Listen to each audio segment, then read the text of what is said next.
ఇప్పుడున్న పరిస్థితుల్లో TV on చేస్తే చాలు ఎక్కడో ఒకచోట యుద్ధం, బాంబుల మోత, లేదంటే ఆర్థిక మాంద్యం అంటూ జనాలను భయపెట్టే న్యూస్లే కనిపిస్తున్నాయి. కానీ ఇవన్నీ పక్కన పెడితే ప్రపంచ పటంలో ఇప్పుడు అందరి కళ్ళు ఒకే ఒక్క దేశం మీద ఉన్నాయి.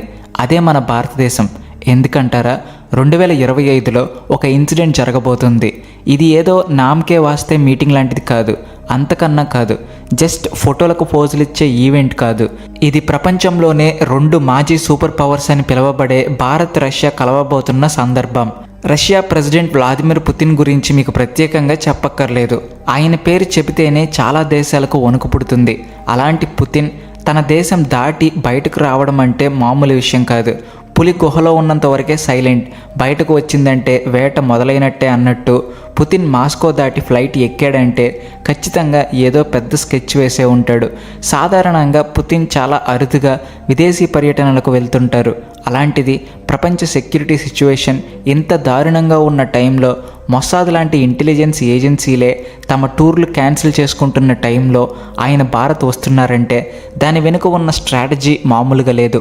ఇది పాశ్చాత్య మీడియాకి, అంటే వెస్ట్రన్ కంట్రీస్కి మింగుడు పడని విషయం. వాళ్ళ గుండెల్లో రైళ్లు పెరుగుతున్నాయి అంటే నమ్మండి. ఢిల్లీలో క్లోజ్డ్ డోర్స్ వెనుక, అంటే 4 గోడల మధ్య ఏం జరగబోతుంది? మన సరిహద్దుల్లో ఎప్పుడు గొడవలు చేసే ఆ 2 దేశాలకు నిద్రలేని రాత్రులు మిగిల్చే డీల్స్ ఏంటి? డాలర్ డామినేషన్కి చెక్ పెట్టే ఆ పవర్ గేమ్ ఏంటి? ఇలాంటి ఎన్నో ఇంట్రెస్టింగ్ విషయాలు ఇప్పుడు బయటకు వస్తున్నాయి. ఈ మీటింగ్లో సైన్ చేయబోయే 6 సీక్రెట్ ఫైల్స్ గురించి తెలిస్తే మీ మైండ్ బ్లాక్ అవ్వడం గ్యారంటీ. సో ఈ స్టోరీని చివరి వరకు చూడండి. ఎందుకంటే ఇది జస్ట్ పాలిటిక్స్ కాదు, మన ఫ్యూచర్కి సంబంధించిన విషయం. అంతకంటే ముందు ఒక చిన్న రిక్వెస్ట్, మీరు మా ఛానల్ ఇంకా సబ్స్క్రైబ్ చేసుకోకపోతే వెంటనే సబ్స్క్రైబ్ చేసుకోండి. కామెంట్ సెక్షన్లో జై హింద్ అని రాయడం మర్చిపోకండి. 2025లో జరగబోయే ఈ మోడీ పుతిన్ మీటింగ్ని దౌత్య ప్రపంచంలో ఒక బాహుబలి రేంజ్ బ్లాక్ బస్టర్ అని చెప్పుకోవచ్చు. ఇది కేవలం ఒక విజిట్ మాత్రమే కాదు, ఇది ఒక జియో పొలిటికల్ ఎర్త్క్వేక్. దీని ప్రకంపనలు వాషింగ్టన్ వైట్ హౌస్ నుంచి లండన్ వీధుల వరకు వినిపిస్తాయి.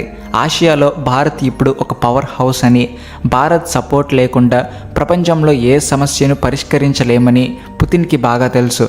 అవసరానికి ఆదుకునేవాడే ఆపత్ బాంధవుడు అన్నట్టు రష్యాకి ఇప్పుడు భారత్ అవసరం చాలా ఉంది. అలాగే మనకు కూడా రష్యా సపోర్ట్ చాలా కీలకం. ఈ ఇద్దరు పాత మిత్రులు కలిసినప్పుడు డిస్కషన్ కేవలం టీ బాగుందా, కాఫీ బాగుందా అని ఉండదు. అక్కడ సీరియస్ బిజినెస్ నడుస్తుంది. అందులో మొదటిది అండ్ అత్యంత ముఖ్యమైనది S-400 ఎయిర్ డిఫెన్స్ సిస్టమ్. మీకు గుర్తుందా? 2018లో భారత్ ఈ సిస్టమ్ని రష్యా నుంచి కొంటున్నప్పుడు అమెరికా ఎంత రచ్చ చేసిందో. ఆంక్షలు విధిస్తాం, అది చేస్తాం, ఇది చేస్తామని బెదిరించింది. కానీ కుక్కలు మురుగుతుంటాయి, ఏనుగు వెళ్తూనే ఉంటుంది అన్నట్టు భారత్ ఎవరిని పట్టించుకోకుండా డీల్ క్లోజ్ చేసింది. ఇప్పటికే ఆ 5 యూనిట్లలో 3 మన దగ్గరకు వచ్చేసాయి. బోర్డర్లో మోహరించేసాం కూడా. కానీ మిగిలిన వాటి డెలివరీ ఇంకా పెండింగ్ ఉంది. ఇప్పుడు ట్విస్ట్ ఏంటంటే ఈ మీటింగ్లో కేవలం పాత డీల్ గురించే కాదు, కొత్తగా మరిన్ని యూనిట్లు ఆర్డర్ చేసే అవకాశం ఉంది. మన చుట్టుపక్కల ఉన్న చైనా, పాకిస్తాన్ల బిహేవియర్ చూస్తుంటే మన ఆకాశానికి ఒక ఇనప కంచె అవసరం ఎంతైనా ఉంది. S-400 అంటే మామూలు కాదు. గాలిలో ఎగిరే పిట్టను కూడా రేడార్లో పసిగట్టి క్షణాల్లో బూడిద చేయగలదు. దీని రేంజ్లోకి ఎనిమి ఫ్లైట్ వచ్చినా, మిసైల్ వచ్చినా అంతే సంగతులు. పుతిన్ రాకతో మన ఎయిర్ డిఫెన్స్ సిస్టమ్కి ఒక బూస్ట్ దొరుకుతుంది. మనం మన సెక్యూరిటీ కోసం ఎవరి పర్మిషన్ అడగాల్సిన అవసరం లేదని ఈ డీల్ ద్వారా ప్రపంచానికి గట్టిగా చెప్పినట్టు అవుతుంది. ఇక రెండో డీల్ మనందరి జేబులకు, వంటింటి బడ్జెట్కి సంబంధించినది. అదే ఆయిల్ గేమ్. ధరలు మండిపోతున్నాయి బాబోయ్ అని మనం రోజు అనుకుంటూనే ఉంటాం.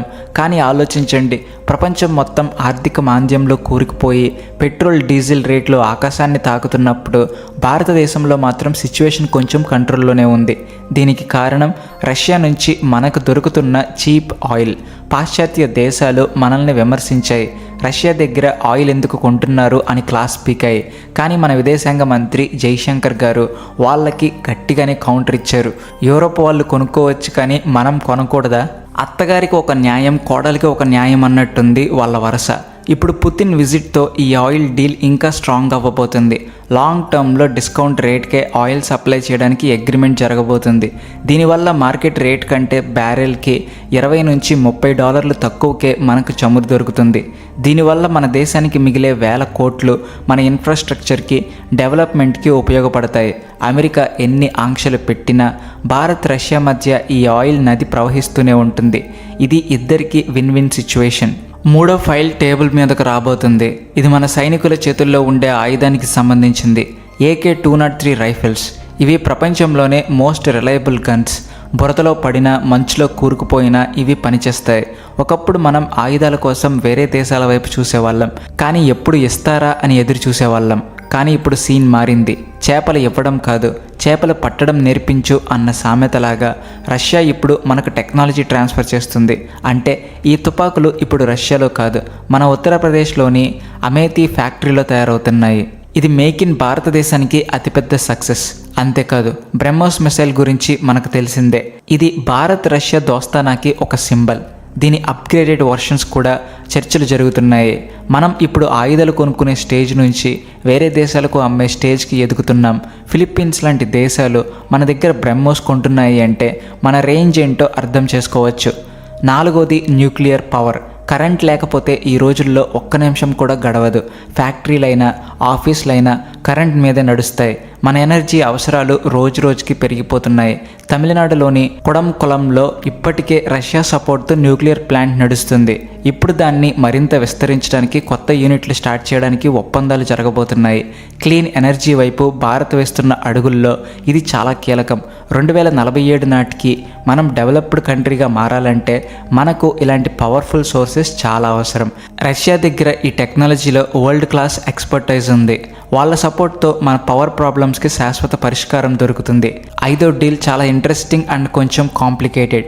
అదే కరెన్సీ వార్. ప్రపంచంలో ఎక్కడికి వెళ్ళినా డాలర్దే రాజ్యం.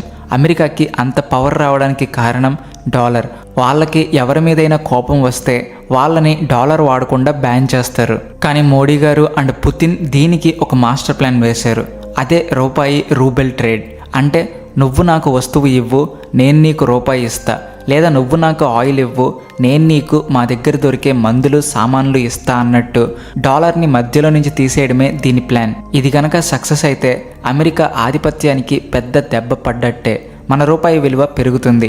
మనం కేవలం ఆయిల్, వెపన్స్ కోసమే కాకుండా మన ఐటీ సర్వీసులు, ఫార్మాస్యూటికల్స్, టెక్స్టైల్స్ కూడా రష్యా మార్కెట్లోకి ఈజీగా వెళ్తాయి. ఇది ఆర్థిక స్వాతంత్రం కోసం చేస్తున్న యుద్ధం. చివరిగా ఆరో డీల్, భూమి మీద నుంచి అంతరిక్షం వైపు, స్పేస్ సెక్టర్. భారత్ చేస్తున్న ప్రతిష్టాత్మక ప్రాజెక్ట్ గగన్యాన్. మన వ్యోమగాములను స్పేస్లోకి పంపే మిషన్ ఇది. ఇందులో రష్యా స్పేస్ ఏజెన్సీ రోస్కాస్మాస్ మనకు ఫుల్ సపోర్ట్ ఇస్తుంది. మన వాళ్ళకి ట్రైనింగ్ ఇవ్వడం దగ్గర నుంచి టెక్నికల్ సపోర్ట్ వరకు వాళ్ళు మనతో ఉన్నారు. ఫ్యూచర్లో యుద్ధాలు జరిగితే అవి భూమి మీద మాత్రమే కాదు, స్పేస్లో కూడా జరుగుతాయి. మన శాటిలైట్స్ని కాపాడుకోవడం, మన నావిగేషన్ సిస్టమ్స్ని స్ట్రాంగ్ చేసుకోవడం చాలా ముఖ్యం. మన నావిక్ సిస్టమ్ని రష్యా సిస్టమ్తో కనెక్ట్ చేయడం వల్ల మన క్షిపణుల గురి ఎప్పుడూ తప్పదు. 2 స్పేస్ సూపర్ పవర్స్ కలిస్తే ఆకాశమే హద్దు అన్నట్టుంటుంది మన గ్రోత్. మొత్తానికి చూస్తే భారత్ రష్యా బంధం ఈనాటిది కాదు. చరిత్రలో ఎప్పుడు కష్టం వచ్చినా రష్యా మనకు అండగా నిలబడింది. 1971 యుద్ధంలో అమెరికా తన నేవీని మన మీదకు పంపి బెదిరించాలని చూసినప్పుడు రష్యా తన సబ్మెరైన్లను పంపి మనకు రక్షణగా నిలిచింది. ఆపదలో ఆదుకునేవాడే నిజమైన స్నేహితుడు అని రష్యా ఎన్నోసార్లు ప్రూవ్ చేసుకుంది. మధ్యలో కొన్ని గ్యాప్స్ వచ్చినా, వెస్ట్రన్ మీడియా ఎన్ని పుకార్లు పుట్టించినా భారత్ తన పాత స్నేహితుడిని వదులుకోలేదు. అలాగని మనం అమెరికాతో గొడవ పెట్టుకున్నామా? లేదు. భారత్ ఇప్పుడు ఎవరి క్యాంప్లోనూ లేదు. భారతదేశానిదే ఒక సపరేట్ క్యాంప్. మన ప్రయోజనాలే మనకు ముఖ్యం. ఈ పుతిన్ విజిట్ ఆ విషయాన్ని మరొకసారి ప్రపంచానికి చాటి చెప్పబోతుంది. పాకిస్తాన్, చైనా లాంటి దేశాలు ఈ మీటింగ్ని చూసి కుళ్ళుకోవడం ఖాయం. కానీ మనం మాత్రం మన డెవలప్మెంట్ రూట్లో దూసుకుపోతున్నాం. మరి ఈ ఫ్రెండ్షిప్ భారతదేశాన్ని నెక్స్ట్ లెవెల్ సూపర్ పవర్గా మారుస్తుందా? ఈ డీల్స్ వల్ల సామాన్యుడికి నిజంగా లాభం జరుగుతుందా? మీరేమనుకుంటున్నారో కింద కామెంట్ సెక్షన్లో చెప్పండి. జై హింద్. అలాగే వీడియో నచ్చితే please like and share and also thank